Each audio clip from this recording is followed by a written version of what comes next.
Hey, I'm Derek D, and I'm gonna draw my life. I was born in Neptune, New Jersey. Yeah, like the planet. Rat-bada beach, boy! Yeah, the real Jersey Shore. Not that terrible one that MTV did with Guidettes and raging douchebag Guidos. No, I'm not bitter. But I do love New Jersey. We got everything here. NYC's here, Philly over here, boo. AC, farms, beaches, rich people, and hicks. They're kind of below this line. Anyway, I was a really fat baby. My grandmother used to call me Banamugad, which I probably pronounced wrong, but that meant molded bread in Italian because I would just sit there, not move, and be fat. My dad's name's Anthony, but my friends call him Big Tone. Just picture an Italian dude named Tony, and that's my dad. With a mustache. My mom's name's Lorraine. She's 5 foot. She's awesome. I call her the 5 Foot Fury, but my mom is pretty much a saint. The nicest human on earth, fact. I have an older brother, Jason J, who's a personal trainer. Me and my friends call him Body by J. Look at my muscles, they do some push-ups, Turkish get-ups. And I have a younger sister, Alyssa, although we call her Leets. Long story, but cool nickname. Oh, and this little dude, my awesome nephew, Braden, he rides a quad. He's 6. His initials are BAD. He's a badass. As a kid, I was loud, and I always wanted to be in front of the Sony camcorder that my parents bought. I could still hear my dad yelling, "Derek, get out of the camera!" That's not really his voice. But I played a lot of sports. My entire family is huge New York Giants fans. Go Giants. My older brother was always trying to motivate me in sports. You know, throwing me in a pile of sharp pine needles after I didn't make a catch. Denting my chest with a line drive football. Whoop, can't forget those abs. Or throwing homemade Chinese stars at me saying, he'll get them right through my legs, but instead sticking directly in my calf. You know, the usual. What I haven't mentioned is I was born with a large birthmark on my nose. Couldn't see it when I was born, but it faded in as time went on and covered the entire right side. It was huge. Yeah, I was made fun of, mostly just people staring, but I had a lot of friends and I was very outgoing, so it didn't keep me down. I had to go to my dermatologist, Dr. Kopp, in the Empire State Building a few times a year to have it checked. My mom said when I was about 7 years old, I said to him, "Will this birthmark make me not a comedian?" Well, I didn't have that voice, but little did I know I'd be a comedian when I was older. I've heard it all, though. What is that, shit on your nose? People would legitimately ask if I stuck my nose in a pile of shit. I'd humor them and say yes, and walk away. I guess you could say I gave new meaning to the term brown noser. Now it's freshman year at Neptune High School and my mind is on the girls, but I was permanently in the friend zone. "Oh, Derek, you're so funny. Oh, Derek, you're such a good dancer." But Derek wasn't the one holding the girl's hand at the roller rink during couples skate, if you know what I mean. So summer after freshman year when I was 15, I decided to have my birthmark removed. Now, Dr. Kopp also said it was probably better off I did because it could develop cancer down the line. F cancer, by the way. So I had major skin graft surgery, and skin that was on my hip is now on my face. Pretty cool, huh? Got the scars to prove it, because we all know chicks dig scars. Now sophomore year, and I'm getting the chicks. No, I wasn't. Still had hideous glasses, braces, and no idea what was going on with that hair. But I gotta tell you, having the birthmark taught me a lot of things that helped make me who I am today. I actually still prefer to stand to people's right, but that's kind of just a thing, whatever. I eventually came into my own. Funny guy, life of the party, but never even thought of pursuing the entertainment biz. I was also a rollerblader. I'm talking rails, ramps, and half pipes, not spandex, wrist guards, and Ocean Ave. But then the X Games decided that wasn't cool, so I don't know. I still skate here and there, but anyway, I played football in high school too, and we were 2-time state champs. Go Flyers! Now to college. I went to William Patterson University in Wayne, New Jersey, and had the time of my life. College is the greatest. Biggest mistake I ever made was graduating. I met a great group of friends who I'm still friends with to this day. I'm also still close with all my high school friends too, which is kind of rare nowadays. Guess that's why I've been to groomsmen about 12 times or so. I don't know, I lost count. And that's not counting all the amount of weddings I've actually been to. Jeez. Anyway, I went in as a computer animation major, but having to basically mold clay on a screen using buttons and a mouse was just insane. So I switched my major to graphic design. Then sophomore year, I saw this ridiculous MTV movie called Together about a fake boy band, and I was like, I can be an actor? This is insane. It was kind of like my aha moment. That day, I literally typed acting in Google and started my journey in the insane world that is the entertainment business. I was on the 5-year plan because I took so many acting and comedy classes. I did theater, so I had to go an extra year of college. I know, poor me, right?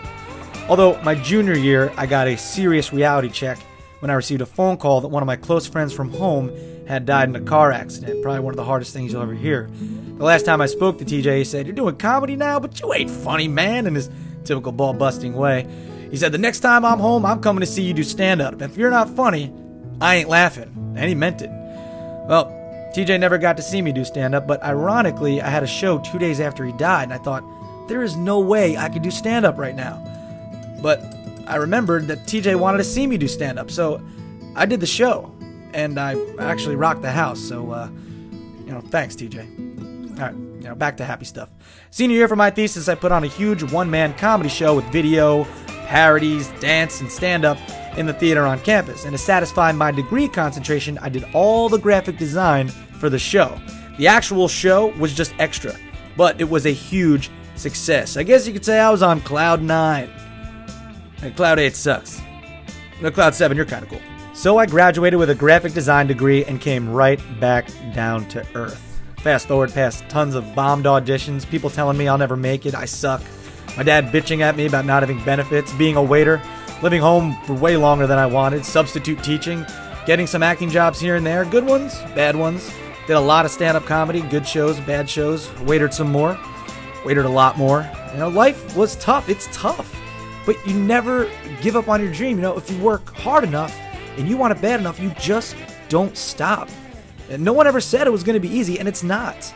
Except for maybe for Kim Kardashian, Paris Hilton, and those no-talent ass clowns. Then I got a call for an audition to host a TV show on the internet about car news. I thought, who the hell is going to watch TV on the internet? This was in 2006. The show was called Fast Lane Daily, and I figured, hey, I like cars, I can host, and it's paid. Hell, why not? On my way into the city, though, on the train, my stomach was killing me. Not the stomach ache where you gotta drop a deuce, I mean just generally hurting. I was this close to getting off the next stop and going home, but as everyone knows, in this industry, you go on every audition. So I went, and I figured I did okay.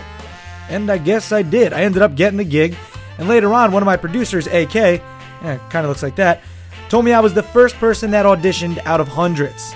Now I was part of this crazy new online TV network called Next New Networks, where I met the Barely Political crew, some of who are helping me shoot this video right now, like Lindsay, Brian, Kristen, and Stasia. NNN doesn't exist anymore, but FLD does. So does Barely Political, so I'd say that's a win. So in late 2007, between FLD and other steady gigs, I was able to call myself strictly an actor, comedian, host. It felt good. I've probably hosted over 1,400 episodes of Fastlane Daily to date, and I'm also a contributing producer.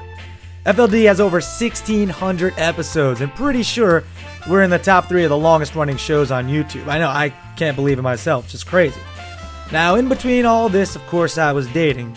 Had a couple of heartbreaks, probably broke a few myself, but nothing too serious because I was just so focused on my career. Then in more recent years, I met the one, or so I thought. I was literally pricing out rings at one point. It's just crazy.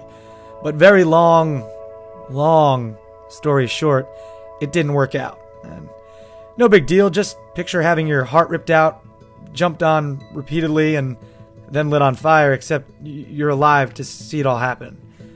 I mean, it was, if I'm being honest, it was probably the worst time of my entire life. My friends, my family, no one has ever seen me like that, ever.